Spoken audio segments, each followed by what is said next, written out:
Have you ever played one of those games where you have to log in every day and after 100 days, you miss just one and your streak ends?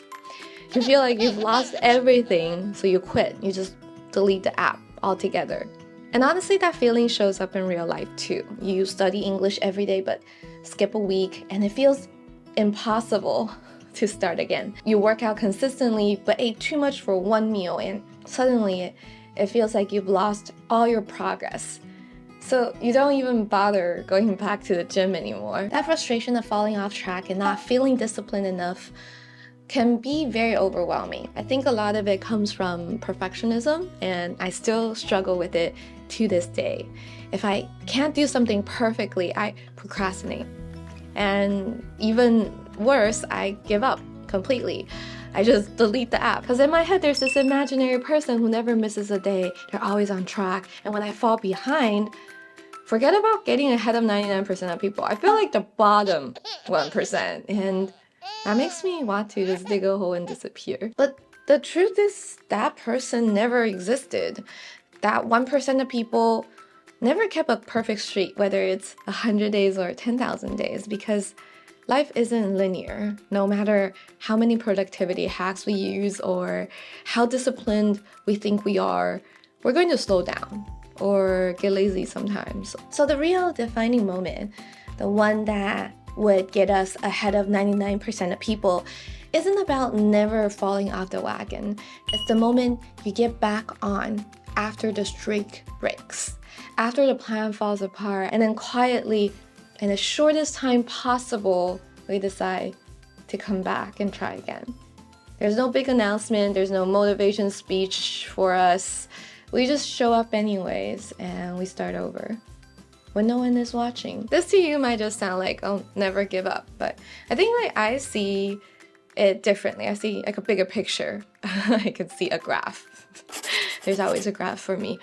But growth isn't a straight line, it's exponential. And every time I choose to move forward, even just a little bit, it's another dot on the curve. And I never know which dot is going to lead me to that turning point. But if I keep going, even after I take a break or fall behind, one day, just one day, the line shoots up. 讲到这里要插播一段，今天画面上有标注的单字，不用急着抄笔记，因为我都有整理成讲义哦，可以点资讯栏的连结领取。那想要练习英文听力跟口说呢，我也有免费的课程可以领取。如果你要考多益，一定要下载我们团队开发的刷刷库 App， 里面呢有6000多道考题，搭配完整的解析，教你考试技巧。还有个人化的智慧出题系统，帮你针对弱点补强，还能够预估分数。在刷刷库呢，你还可以化身成可爱的丫丫厨师，每一次练习呢都能够收集可爱的火锅料，让考多益变得跟玩手游一样哦。考多益就要下载刷刷库。And the funny thing is, when that happens, people only see that moment. The big change, the right decision, like buying property in Southeast Asia at the perfect time or switching into software just as the tech boom took off. We think other people saw their chance and jumped on it.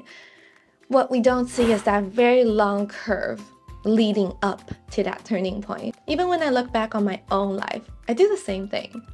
For me, for a long time, I thought my defining moment was in 2015 when I decided to study in Canada, or in 2017 when I started my YouTube channel. It feels like if my life was a movie, those were the times when the script flipped. But now I see things very, very differently. Those weren't my defining moments.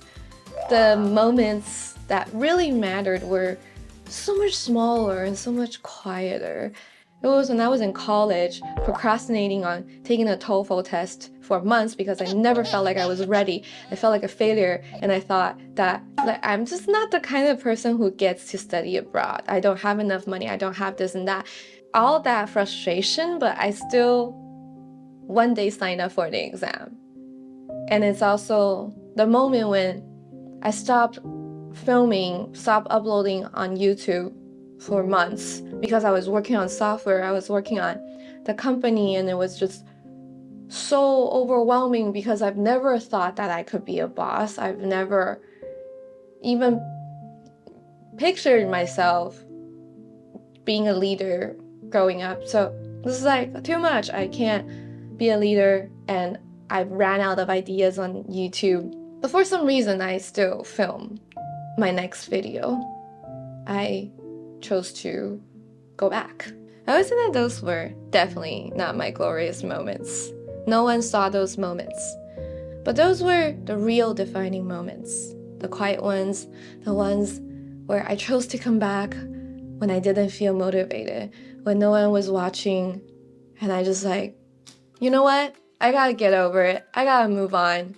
Those moments are when I feel my worst. But if I choose to come back, I knew I was moving forward on the curve, whether I could feel it or not. And I know that I'm one step closer to that turning point. And if I keep making that choice to come back after the plan falls apart, after the streak breaks, after I feel like I could never have done it, if I choose to come back over and over and over, I will move through that curve and I will hit that turning point. And that, I believe, is what will get me ahead of 99% of people.